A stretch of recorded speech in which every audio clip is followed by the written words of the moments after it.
Good morning, y'all. So I'm back, and I'm not reading in the dark this time. But I guess I'm gonna start reading since I mentioned it. I look a little more. I don't know what I look like. I went running in the morning. This is the first time I ever went running before 6 o'clock in the morning. I want to say, that I can remember. I want to say ever in my life. I never really just woke up early in the morning and went for a run. At least not the way I feel now about it. I think I might keep it up. A good run before having to go to work or something. It'll actually make you feel pretty good. It'll take out a lot of energy that you might have, and you just be more focused on your job as opposed to like wanting to stress on bullshit and stuff. But so I went for a run this morning and I feel hella good, man. So I'm on page 37, part 2, The Great Mountains. The first part was called The Gift. I guess the horse had passed away. The horse died from getting cold, from being left out in the rain. And what's kind of fucked up about that, it was Billy Buck's idea. Like, it's not gonna rain, leave him outside, don't worry. Ended up raining and the horse got sick. So in the humming heat of a midsummer afternoon, the little boy Jody listlessly looked about the ranch for something to do. He had been to the barn, had thrown rocks at the swallows' nests under the eaves until every one of the little mud houses broke open and dropped its lining of straw and dirty feathers. Then at the ranch house he baited a rat trap with stale cheese and said it were Doubletree Mutt, that good big dog, will get his nose snapped. Jordy was not moved by an impulse of cruelty. He was bored with the long, hot afternoon. A Doubletree Mutt put his stupid nose in the trap and got it smacked, and shrieked with agony and limped away with blood on his nostrils. Well, no matter where he was hurt, Mutt limped. It was just the way he had. Once when he was young, Mutt got caught in a coyote trap, and always after that he limped, even when he was scolded. When Mutt yelped, Jody's mother called from inside the house, "Jody, stop torturing that dog and find something to do." Jody felt mean then, so he threw a rock at Mutt. Then he took his slingshot from the porch and walked up toward the brush line to try to kill a bird, and it was a good slingshot with store-bought rubbers, but while Jody had often shot at birds, he had never hit one. He walked up through the vegetable patch, kicking his bare toes into the dust, and on the way he found the perfect slingshot stone, round and slightly flattened, and heavy enough to carry through the air. He fitted it into the leather pouch of his weapon and proceeded to the brush line. His eyes narrowed, his mouth worked strenuously. For the first time that afternoon he was intent. In the shade of the sagebrush, the little birds were working, scratching in the leaves, flying restlessly a few feet, and scratching again.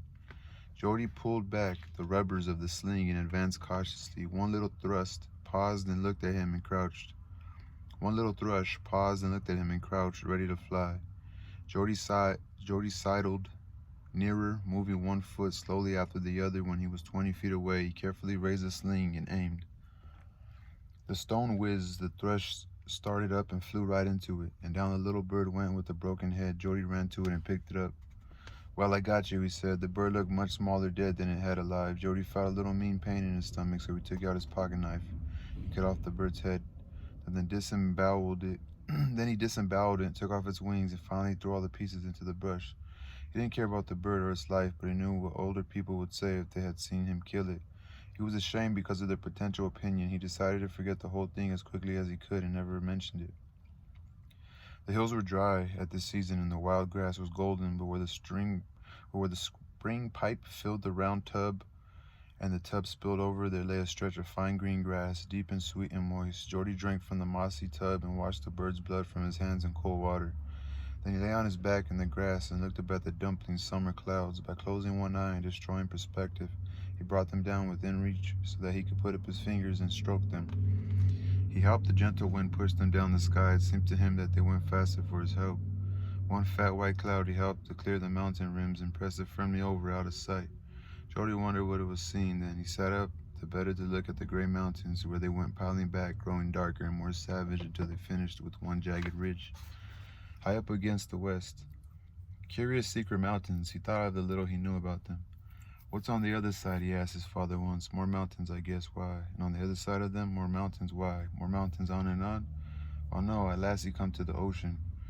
"But what's in the ocean? What's in the mountains?" Just cliffs and brush and rocks and dryness. Were you ever there? No. Has anybody ever been there? A few people, I guess. It's dangerous with cliffs and things. Why, I've read there's more unexplored country in the mountains of Monterey County than any place in the United States. His father seemed proud that this should be so. And at last the ocean? At last the ocean. But the boy insisted, but in heaven no one knows? Oh, but in between? No one knows? Oh, a few people do, I guess, but there's nothing there to get and not much water, just rocks and cliffs and greasewood. Why? It would be good to go. What for? There's nothing there. Jody knew something was there, something very wonderful because it wasn't known, something secret and mysterious. He could feel within himself that this was so. He said to his mother, "Do you know what's in the big mountains?" She looked at him and then at the ferocious range, and she said, "Only the bear, I guess." What bear? Why, the one that went over the mountain to see what he could see. Jody questioned Billy Buck, the ranch hand, about the possibility of ancient cities lost in the mountains, but Billy agreed with Jody's father. It ain't likely, Billy said. There'd be nothing to eat unless the kind of people that can eat rocks live there. That was all the information Jody ever got, and it made the mountains dear to him and terrible. He thought often of the miles of ridge after ridge until at last there was the sea. When the peaks were pink in the morning, they invited him among them.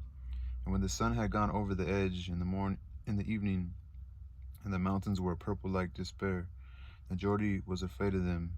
And they were so impersonal and aloof that their very imperturbability was a threat.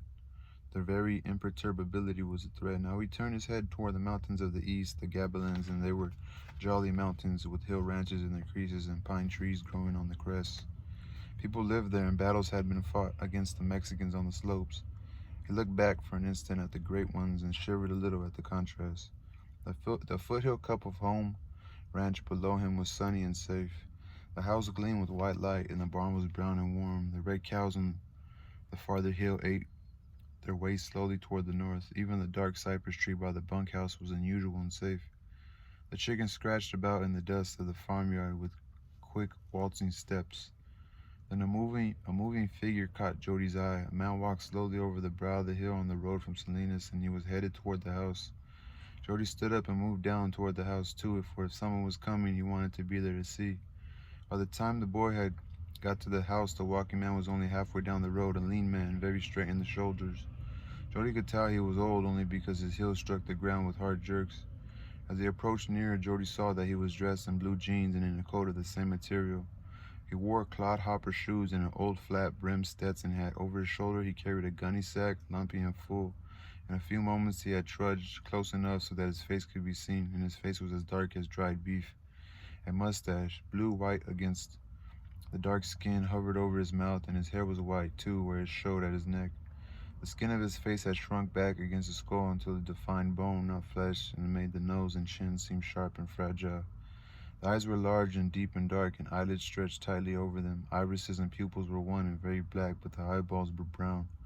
There were no wrinkles in the face at all. The old man wore a blue denim coat buttoned to the throat with brass buttons, and as all men do, wear no shirts.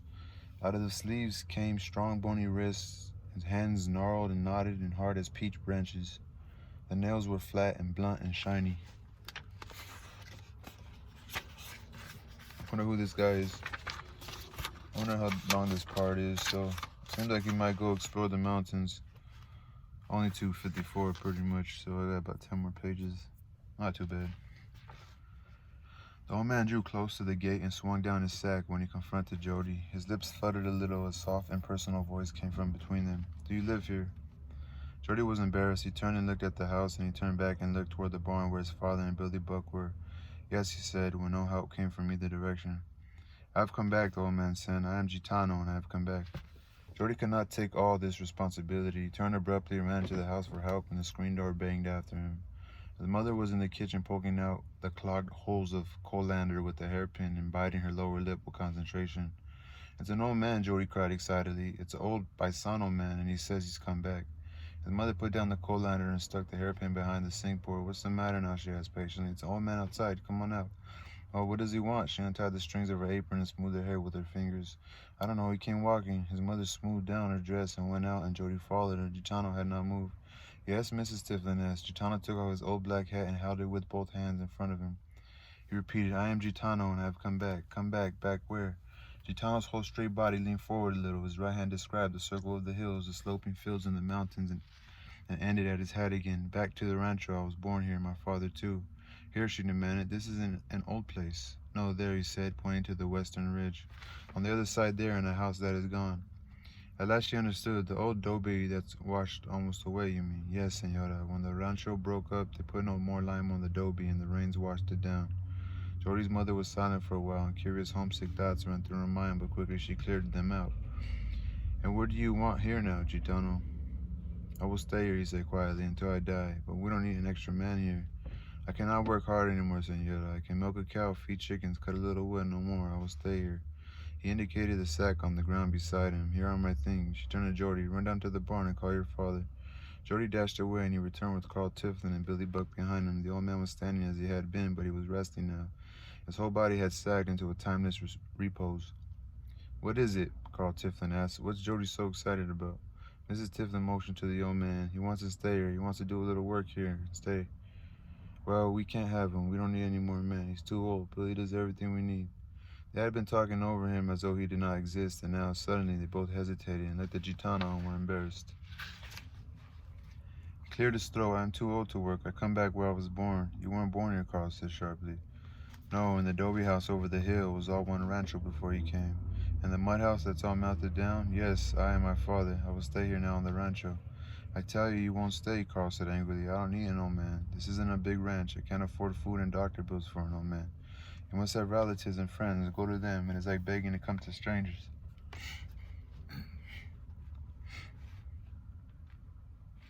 Okay. I was born here, Gitano said patiently and inflexibly.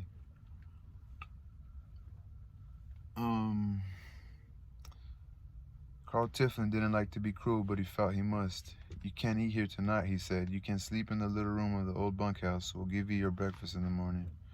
Then you'll have to go along. Go to your friends. Don't come to die with strangers. Gitano put on his black hat and stooped for the sack. Here are my things, he said. Carl turned away. Come on, Billy. We'll finish down at the barn, Jody. Show him the little room in the bunkhouse. He and Billy turned back toward the barn. Mrs. Tiflin went into the house, saying over her shoulder, I'll send some blankets down. Gitano looked questioningly at Jody. I'll show you where it is, Jody said. There was a cot with a shuck mattress, an apple box holding a tin lantern, and a backless rocking chair in the little room of a bunkhouse. Gitano laid his sack carefully on the floor and sat down on the bed. Jody stood shyly in the room, hesitating to go. At last he said, Did you come out of the big mountains? Gitano shook his head slowly. No, I worked down the Salinas Valley. The afternoon thought would not let Jody go. Did you ever go into the big mountains back there? The old dark eyes grew fixed, and their light turned inward on the years that were living in Gitano's head. Once when I was a little boy, I went with my father. Way back, clearing the mountains. Yes, what was there, Jody cried. Did you see any people or houses? No. Well, what was there? Gitano's eyes remained inward. A little wrinkled stain came between his brows. What did you see in there? Jody repeated. I don't know, Gitano said. I don't remember. Was it terrible and dry? I don't remember. In his excitement, Jody had lost his shyness. Don't you remember anything about it? Gitano's mouth opened for a word and remained open while his brain sought the word. I think it was quiet. I think it was nice. Gitano's eyes seemed to have found something back in the years, for they grew soft and a little smile seemed to come and go in them. Didn't you ever go back in the mountains again? Jody insisted. No, didn't you ever want to? But now Gitano's face became impatient. No, he said in a tone that told Jody he didn't want to talk about it anymore. The boy was held by a curious fascination. He didn't want to go away from Gitano. His shyness returned. Would you like to come down to the barn and see the stock? He asked. Gitano stood up and put on his hat and prepared to follow. It was almost evening now. They stood near the watering trough while the horses sauntered in from the hillsides for an evening drink. Gitano rested his big twisted hands on the top rail of the fence. 5 horses came down and drank and then stood about, nibbling at the dirt or rubbing their sides against the polished wood of the fence. Long after they had finished drinking, an old horse appeared over the brow of the hill and came painfully down. It had long yellow teeth, its hoofs were flat and sharp as spades, and its ribs and hip bones jutted out under its skin. It hobbled up to the trough and drank water with a loud sucking noise. That's Old Easter, Jody explained. That's the first horse my father ever had. He's 30 years old now. He looked into Gitano's old eyes for some response. No good anymore, Gitano said. Jody's father and and Billy Buck came out of the barn and walked over. Too old to work, Gitano repeated. Just eats and pretty soon dies. Carl Tiffin caught the last words. He hated his brutality toward old Gitano, and so he became brutal again. It's a shame not to shoot Easter, he said. It'd save him a lot of pain and rheumatism. He looked secretly at Gitano to see whether he noticed the parallel, but the big bony hands did not move. Nor did the dark eyes turn from the horse.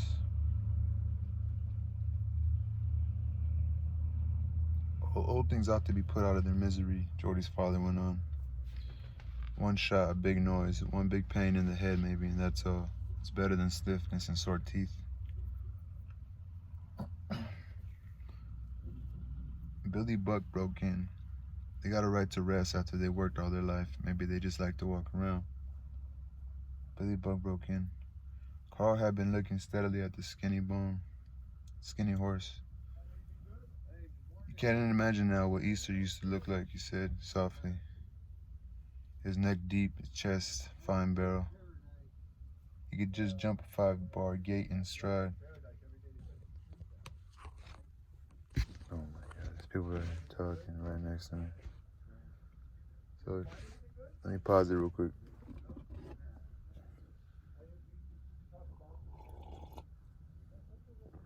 Okay. Some people that I met here. One guy I met, another guy just cleaning up the trash.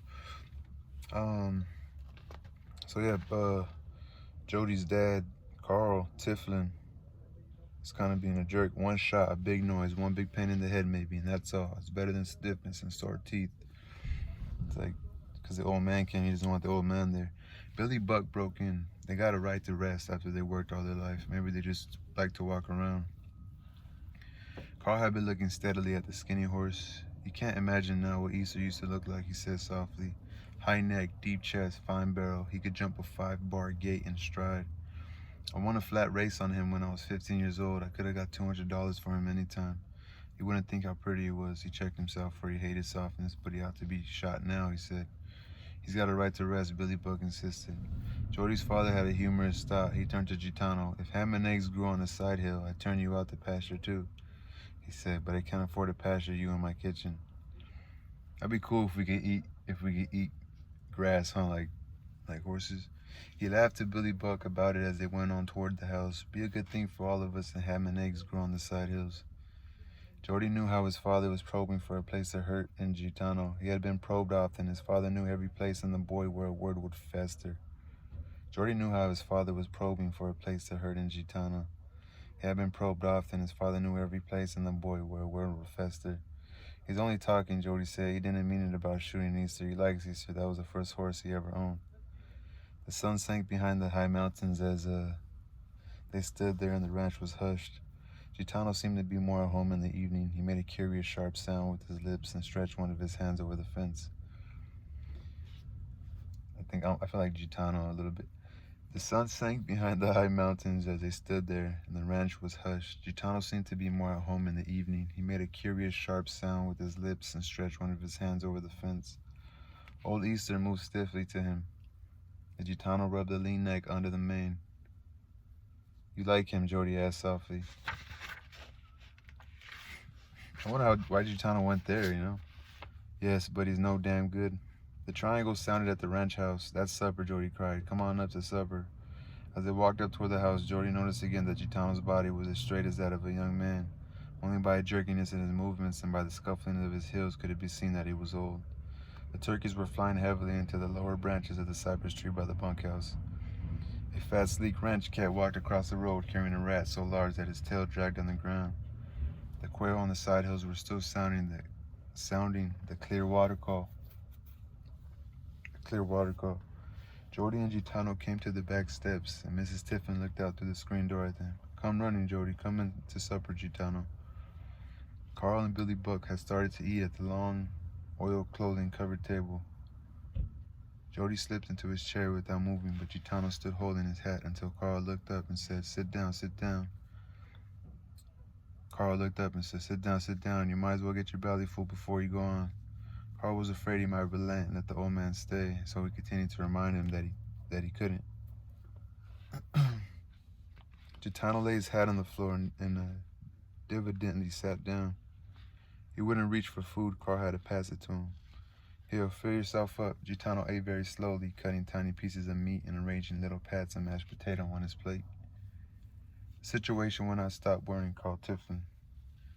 Haven't you got any relatives in the part of the country? Yes. Gitano answered with some pride. My brother-in-law is in Monterey. I have cousins there too.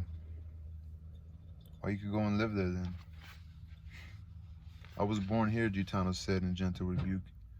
Jordy's mother came in from the kitchen carrying a large bowl of tapioca pudding. Carl chucked her. Did I tell you what I said to him? I said if ham and eggs grew on the side hills, I put him out to pasture like old Easter. Gitano stared unmoved at his plate. It's too bad he can't stay, said Mrs. Tiflin. Now don't you start anything, Carl said crossly. When they had finished eating, Carl and Billy Buck and Jody went into the living room to sit for a while, but Gitano, without a word of farewell or thanks, walked through the kitchen and out the back door. Jody sat and secretly watched his father. He knew how mean his father felt. This country's full of these old paisanos, Carl said to Billy Buck. They're damn good men, Billy defended them. They can work older than white men. I saw one of them 105 years old, and he could still ride a horse. You don't see any white men as old as Gitano walking 20 or 30 miles. Oh, they're tough, all right, Carl agreed. Say, are you standing up for him, too? Listen, Billy explained.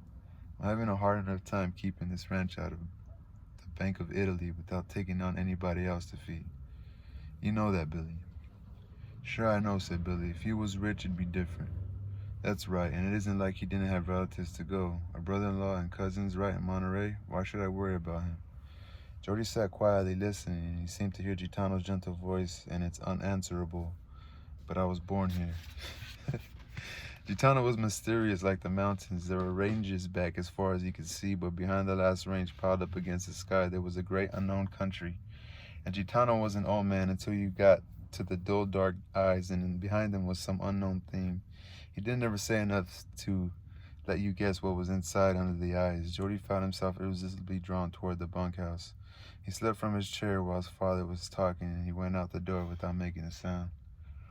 The night was very dark, and far-off noises carried in clearly. The hang boughs of a wood team sounded from way over the hill on the county road. Jordy picked his way across the dark yard. He could see a light through the window of the little room of the bunkhouse. Because the night was secret, he walked quietly up to the window and peered in. Gitano sat in the rocking chair, and his back was toward the window. His right arm moved slowly back and forth in front of him. Jordy pushed the door open and walked in. Gitano jerked upright, seizing a piece of deer skin. He tried to throw it over the thing in his lap, but the skin slipped away. Jordy stood overwhelmed by the thing in Gitano's hand, a lean and lovely rapier with a golden basket hilt. Rapier with a golden basket hilt. The blade was like a thin ray of dark light. The hilt was pierced and intricately carved. What is it? Jody demanded. Gitano only looked at him with resentful eyes, and he picked up the fallen deerskin and firmly wrapped the beautiful blade in it. Jody put out his hand. Can I see it? Gitano's eyes smoldered angrily, and he shook his head. Where do you get it? Where did it come from? Now Gitano regarded him profoundly, as though he pondered. I got it from my father. Well, where did you get it?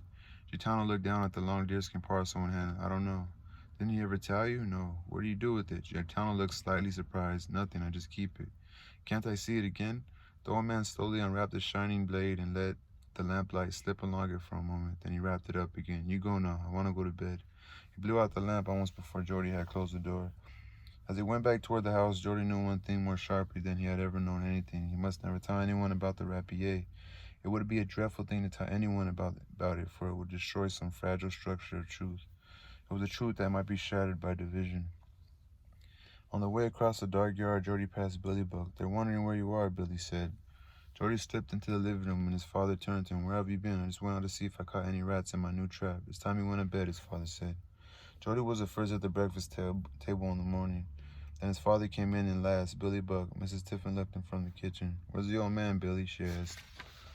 I guess he's out walking, Billy said. I looked in his room and he wasn't there. Maybe he started early to Monterey, said Carl. It's a long walk. No, Billy explained. His sack is in the little room.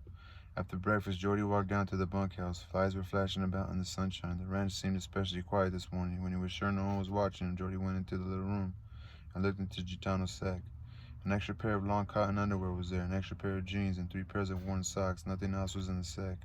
A sharp loneliness fell on Jody. He walked slowly back toward the house. His father stood on the porch talking to Mrs. Tiflin.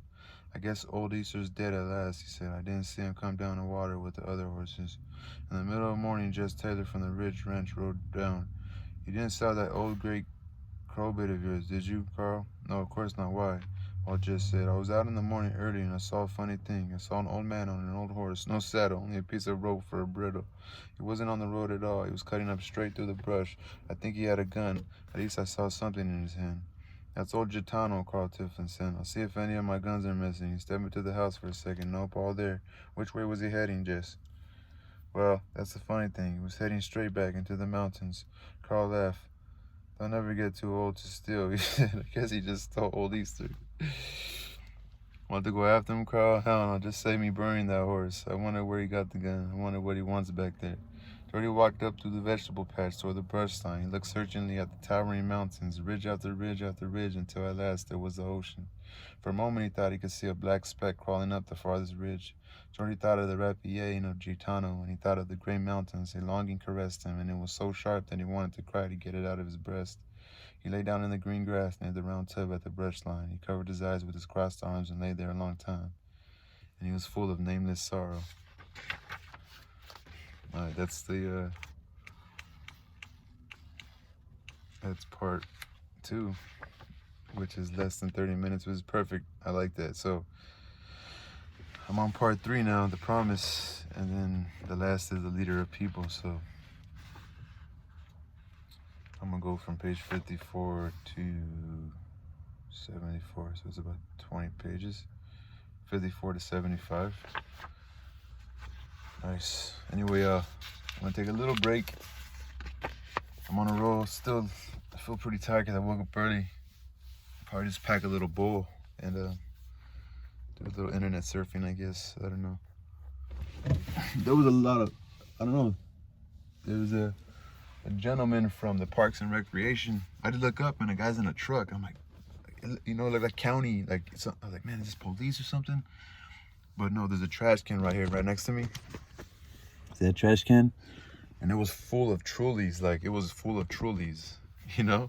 So people, it's like a kick-it spot at night. I was actually here last night, one of the videos of me actually reading, and somebody creeped up real like at night. I was like pretty faded, and I was already just kind